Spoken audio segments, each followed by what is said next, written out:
Here we are again. It's a Wednesday. It's bright and early, and it's the sun is shining. The sky is blue. There's birds singing, and I'm a deeply tired squirrel. I'll tell you what. I woke up this morning, 1:30 in the morning. Don't know why. Kind of went back into a sort of semi-half sleep, not a real sleep. Woke up at 3 o'clock. It was just like, okay, we're awake. That's what we're doing. We're going to be awake.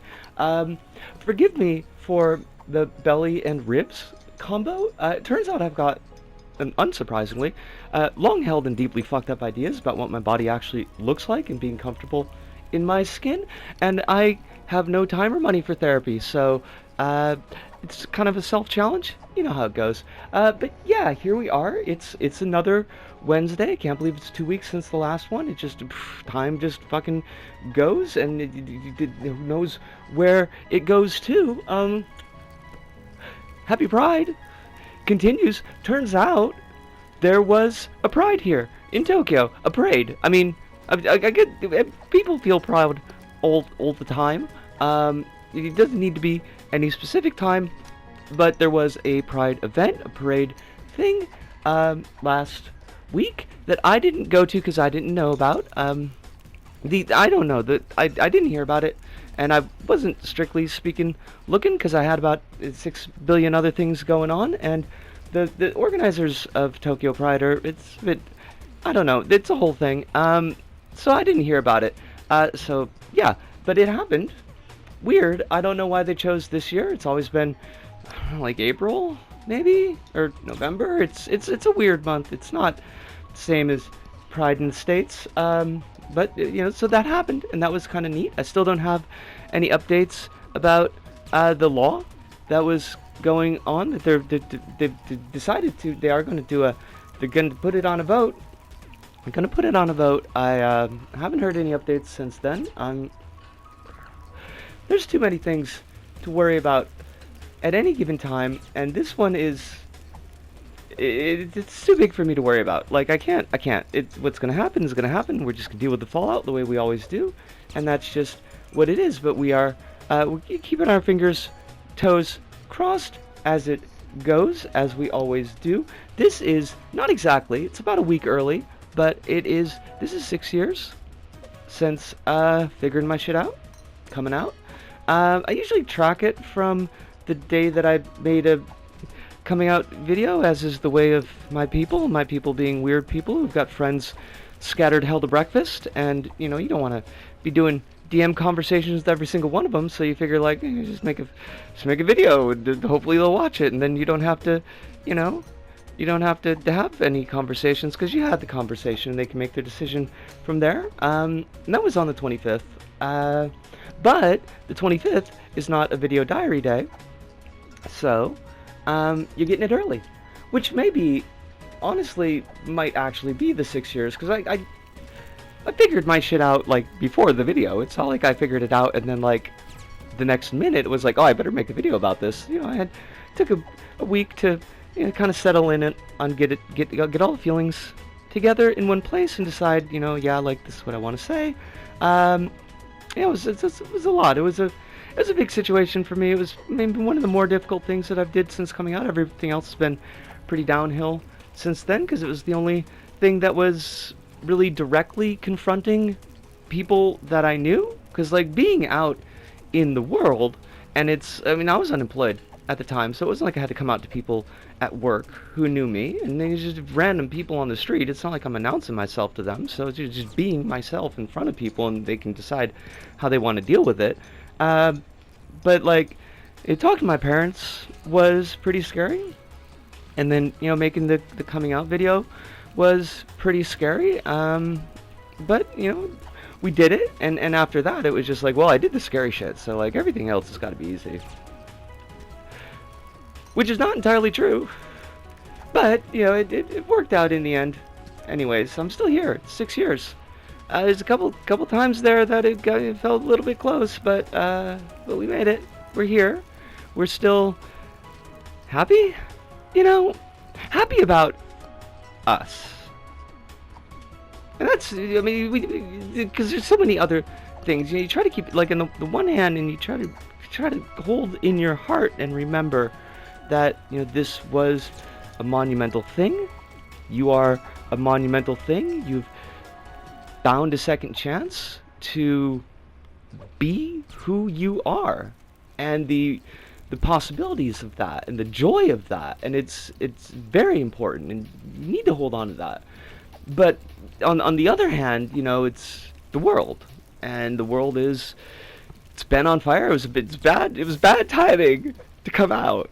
It was bad timing to figure my shit out. Honestly, coming out, that was, whenever that happens. But like, I had what, like 6 months, 9, maybe 6 or 9 months before like COVID really just.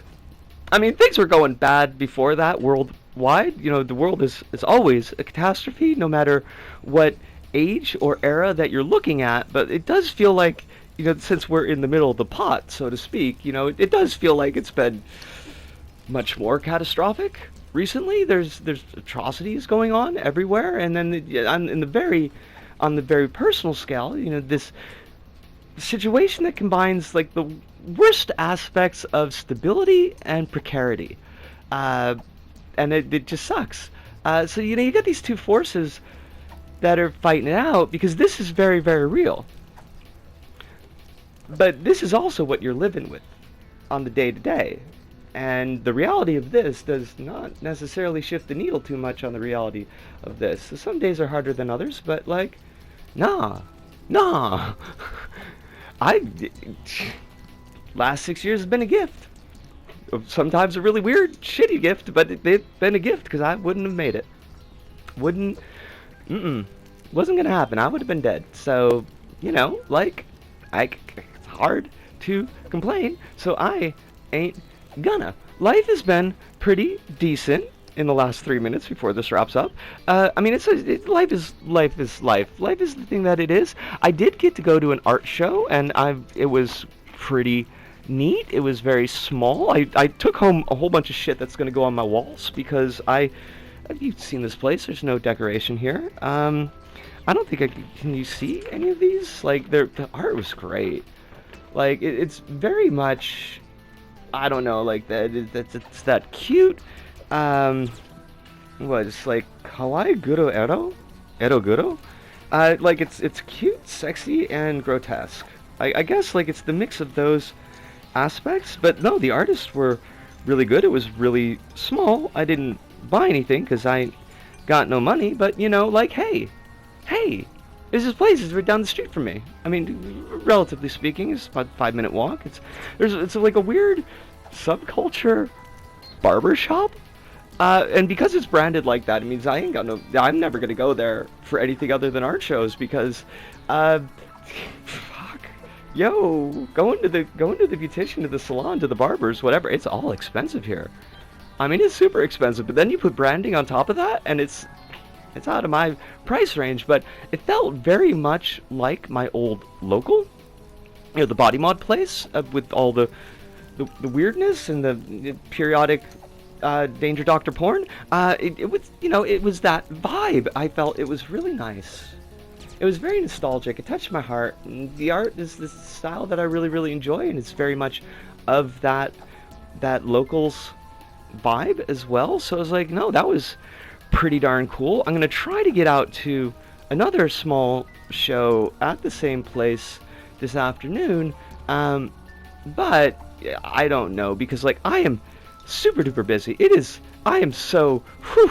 Today is gonna be it's gonna be busy. There ain't gonna be no time. Every moment is fucking accounted for, and I don't love that, but I feel like I've broken the back of this fucking Ruiner review. I got the set is like 99.9% done. There's a little bit of polish that needs to be done. Record the video, and then you gotta do all the B-roll stuff. That's gonna be its own thing, but it's gonna be a thing, and I'm, finally, that's gonna be off my fucking plate. The biggest part of it is mostly off my plate right now, so like, but that's gonna be the big thing today, along with this thing that we're doing here. And There's always just like there's way too many fucking, I don't know, like I'm busy, but it's nothing cool enough to talk about. Like it's not like I'm running around like going here and there and hither and yon and meeting people and stuff. This stuff. It's great. I love it. I love that I'm alive doing it. But like also it's like it's a lot. You may be wondering about my hat, and all I'll say about my hat is that the wings, it does fly. Is that not fucking great? Is that not fucking great? This is old. I would not be able to buy this right now, and I probably wouldn't buy this right now, but I don't know when I bought this, but I still got it. I gotta wrap things up. It's like 10 minutes, and I'm, like I said, super duper busy. Wanted to say, finally get to take this fucking hot. That hat is fucking hot. I wanted to do it because I used it for the fucking thing that I did for the Ruiner video. It's a long story since the video's not published yet, but you'll know it when you see it. Whatever. I wanted to, really quick, before I wrap things up, hey, rabbits! If you're watching this, super great that you dropped in the other day. I missed ya. It's really good talking with you, and I hope, you know, I hope, because you mentioned that your life is going really, really well, and that makes me really, really happy. So I'm going to say that. My hair, I don't know what to do with this fucking thing, so I had to tie it up for the hat. But, yes! Also, like everybody else, not just rabbits, I hope you're all well, too. I hope everything's wonderful for all of you. But I wanted to say specifically to rabbits, because, you know, I ain't talked to them in a while, and, it was really cool. But, fuck, I gotta go. So, from me, Risco, here in Tokyo, to all of you out there, wherever you may happen to be, thank you, arigato, arigato, sayonara, see you, and ciao.